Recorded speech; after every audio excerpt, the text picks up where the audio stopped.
Second episode की शुरुआत होती है कॉबी और लूफी की बोट से, जहाँ पे दोनों बीच समुद्र में अटके पड़े हैं और लूफी कॉबी से कहता है कि कॉबी तुम बहुत कमाल हो।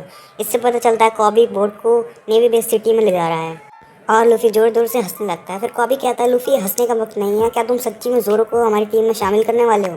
तो लूफी बोलता है हाँ क्यों नहीं, मैं उसे अपनी टीम में ज़रूर शामिल करूँगा। फिर कॉबी बोलता है कि तुम पागल मत बनो, वो दुनिया का सबसे खतरनाक तलवारबाज है, लोग उसे पायरेट हंटर बोलते हैं, वो इंसान के रूप में एक हैवान है। इसके बाद पता चलता है एपिसोड का नाम है enter the great swordsman pirate hunter Roronoa Zoro. इसके बाद लूफी और कॉबी पहुंच चुके हैं नेवी बेस सिटी में। कॉबी लूफी से एक और बार पूछता है क्या तुम जोरो को सच्ची में हमारी टीम में शामिल करने वाले हो? तो लूफी बोलता है हाँ क्यों नहीं, मेरे को लगता है वो अच्छा आदमी है। इस बात पे कॉबी भड़कते हुए कहता है कि उसे अरेस्ट ही इसलिए कर रखा है क्योंकि वो बहुत हैवान आदमी है। फिर लूफी एक अनजान आदमी से पूछता है कि जोरो को कहाँ पर अरेस्ट कर रखा है। ये बात सुनकर जितने भी उधर सारे लोग होते हैं वो सारे डर जाते हैं और लूफी से दूर हट जाते हैं। फिर कॉबी बोलता है क्या तुम जानते भी हो कि तुमने क्या बोल दिया है? जोरो से इधर सारे लोग डरते हैं, वो एक हैवान है। फिर कॉबी बोलता है हमें डरने की कोई ज़रूरत नहीं है क्योंकि कैप्टन मॉर्गन उस बेस के लीडर हैं। कैप्टन मॉर्गन का नाम सुनते जितने सारे लोग हैं वो और ज़्यादा डर जाते हैं और दूर हट जाते हैं। फिर कॉबी लूफी से बोलता है ये सब लोग कैप्टन मॉर्गन के नाम से क्यों डर रहे हैं, वो तो एक बेस के लीडर हैं। फिर लूफी और कॉबी आखिरकार पहुंच ही जाते हैं जहाँ पर जोरो को बंदी बना के रख रखा है। गेट को पार करते ही लूफी एक दीवार पर चढ़ के जोरो को देखने की कोशिश करता है और कॉबी भी फिर उस दीवार पर चढ़ जाता है। दोनों एक दीवार पर चढ़ जाते हैं। फिर वो देखते हैं कि सामने एक आदमी बंधा हुआ खड़ा हुआ है और वो आदमी और कोई नहीं जोरो ही होता है। और फिर लूफी बोलता है क्या हम इसके हाथ पैर ये सब खोल देंगे तो फिर ये आज़ाद हो जाएगा? फिर कॉबी बोलता है कि तुम पागल हो, वो एक हैवान है, उसके हाथ पैर खोलना सही नहीं होगा। कॉबी बोलता है वो खुलते ही तुम्हें जान से मार देगा। फिर लूफी बोलता है वो मेरे को नहीं मार पाएगा, मैं उससे ज़्यादा ताकतवर हूँ।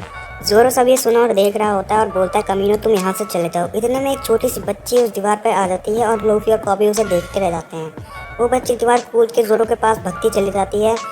जैसे ही वो लड़की जोरो के पास पहुंचती है वो जोरो को 2 खाने के लिए राइस बॉल देती है और जोरो सोचता है कि ये बच्ची आखिर है कौन। जोरो गुस्से में आके बोलता है मैं भूखा नहीं हूँ, मैं तुम्हारे पेट पे लात मारूंगा, मेरे पैर खुले हैं एकदम। इतने में वहाँ पे 3 लोग आ जाते हैं। उन 3 ग्रुप का एक लीडर बोलता है तुमसे मिलकर अच्छा लगा जोरो, बड़े एटीट्यूड में, और वो लड़की से राइस केक लेता है और उसे पैर से कुचल देता है। ये सब लड़की देख के बहुत रोने लग जाती है क्योंकि वो राइस केक बड़ी उसने अपनी मेहनत से बनाए हैं और जोरो भी पीछे से ये सब देख रहा होता है कि कैसे उसके राइस केक को पैरों से कुचल दिया गया। फिर वो आदमी कहता है कि बंदी लोगों को खाना खिलाना मना है और तुम्हें जान से मार दिया जाएगा अगर तुमने ऐसा करा। तुम जानते नहीं हो मेरा बाप कौन है, वो इधर का लीडर है। ये सब देखकर कॉबी को पता चलता है कि कैप्टन मॉर्गन का बेटा है ये। और फिर कैप्टन मॉर्गन का बेटा कहता है कि इस बच्ची को फेंक दो इधर से। तो वो कहता है ये छोटी सी बच्ची है, तो बोलता है मेरा ऑर्डर मानो। वो मोटा आदमी उस बच्ची को फेंकने वाला होता है। जैसे ही उसको फेंकता है वैसे लूफी उसको बचा लेता है बाहर। बच्ची बड़ी बाल बाल बचती है। फिर कॉबी से संभालता है और कॉबी से पूछता है कि तुम्हें चोट तो नहीं लगी? और फिर उधर जोरो का सीन दिखाया जाता है हमें। जोरो को आदमी कहता है क्या तुम सच्ची में जिंदा रहने वाले हो? जोरो इस बात का जवाब देते हुए कहता है कि बस 10 दिन बचे हैं, फिर 10 दिन बाद देखना मैं तुम्हारा क्या करूँगा। ये सब सुनने के बाद वो आदमी चले जाता है। इतने में लूफी पता चलता है कि ग्राउंड में पहुंच चुका है जोरो के बाद पहुंचने के बाद लूफी कहता है मैं तो बिना खाने के 3 दिन भी नहीं रह सकता। फिर ये सब सुन के जोरो बोलता है मैं तुमसे ज़्यादा ताकतवर हूँ, इसलिए मैं बिना खाने के 3 दिन तो क्या कितने भी रह सकता हूँ। फिर जोरो बोलता है वो पड़ा हुआ राइस केक मेरे को उठा के दो। फिर लूफी बोलता है क्या ये राइस केक? ये तो बिल्कुल ख़राब हो चुका है, उसने इसको पैर से बुरी तरह से कुचल दिया है। जोरो चिल्लाते हुए कहता है जितना बोला उतना करो। लूफी जोरो के मुंह में वो राइस केक डाल देता है और जोरो खा लेता है उसको। फिर जोरो खाने के बाद कहता है कि खाने के लिए शुक्रिया। ये सब देख के लूफी समझ होता है कि जोरो दिल का बुरा आदमी नहीं है। फिर लूफी उधर से चला जाता है और फिर उस लड़की को बताता है कि उसने एक एक दाना खाया तुम्हारे बनाए हुए राइस केक का। कॉबी उस लड़की से पूछता है क्या तुम जानती हो कि जोरो बुरा आदमी है? फिर लड़की बोलती है नामुमकिन, जोरो एक बुरा आदमी हो ही नहीं सकता। फिर लड़की बताती है कैसे उसकी माँ के होटल में मॉर्गन का बेटा गुंडागर्दी करने पहुंच गया था और जोरो भी वहीं पे मौजूद था। ये सब देखकर जोरो को बहुत गुस्सा आ जाता है। वो तलवार दिखा के मॉर्गन के बेटे को बोलता है कि तुम इन लोगों को क्यों परेशान कर रहे हो। मॉर्गन का बेटा कहता है तुम जानते नहीं हो मेरा पाप कौन है, मेरा पाप इधर का लीडर है, वो तुम्हें जान से मार देगा, और अगर तुम इस लड़की को बचाना चाहते हो इसके हिस्से की सजा तुम खुद क्यों नहीं रख लेते?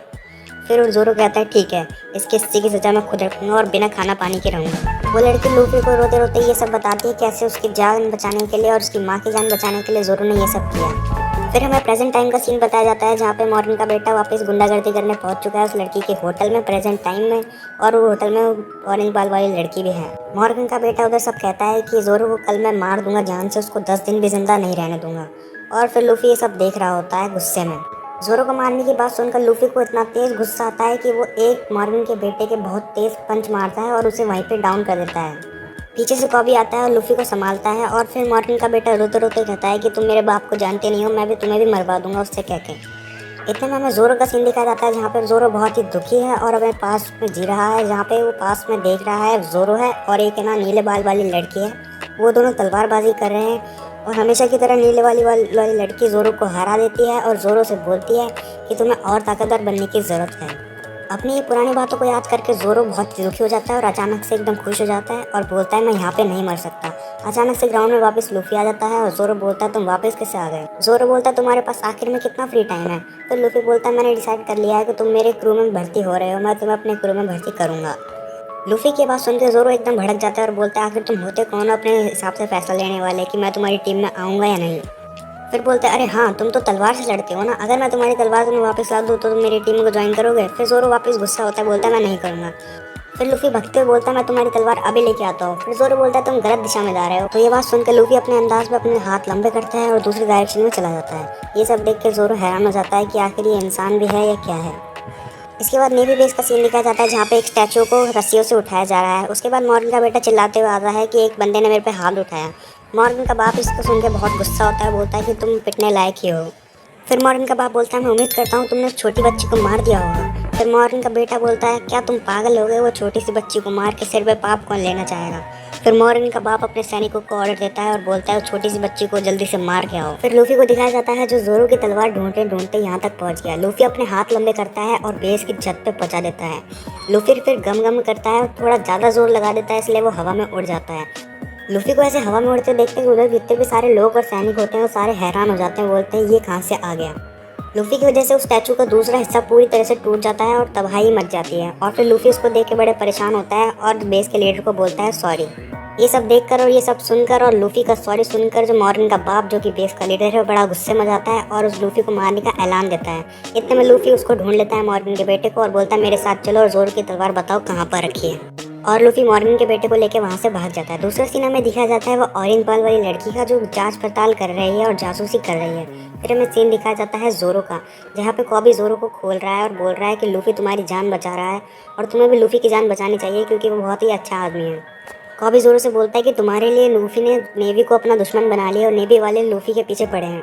जैसे ही जोरो की रस्सी खुलने वाली होती है वहाँ पे बहुत सारे सैनिक आ जाते हैं और बंदूक तान देते हैं। दूसरा सीन हमें दिखाया जाता है मॉर्गन के बेटे के कमरे का, जहाँ पे लूफी मॉर्गन को मारते मारते उसके कमरे में ले गया है और मॉर्गन से पूछता है कि जोरो की तलवार इसमें से कौन सी है। इतने में हमें दूसरा सीन दिखाया जाता है जहाँ की सैनिक अभी भी जोरो पे बंदूकें तान के खड़े हैं और जोरो और कॉबी बड़ी मुश्किल से उधर बच भी नहीं पा रहे हैं। और फिर मॉर्गन भी वहाँ पे आ जाता है। फिर जोरो मन ही मन सोचता है कि मैं यहाँ पे नहीं मर सकता क्योंकि जोरो ने एक लड़की से प्रॉमिस कराई। वो लड़की कौन है यहाँ पे वो तो नहीं बताया, पर उस लड़की के बाल नीले हैं। फिर जोरो सोचता है मैं यहाँ पे नहीं मर सकता। वो लड़की जोरो को मन ही मन बोलती है कि तुम अभी भी कमज़ोर हो जोरो। फिर जो मॉर्गन के सैनिक होते हैं वो गोलियां चलाना शुरू कर देते हैं। जैसे ही गोली चलती है वैसे ही लूफी गोलियों के आगे आ जाता है, पर गोलियां लूफी का कुछ नहीं बिगाड़ पाती। गोलियां लूफी के शरीर के अंदर जाती है और वापस बाहर निकल आती हैं। ये सब देखकर जोरो बड़ा हैरान हो जाता है और बोलता है कि तुम इंसान भी हो या क्या हो।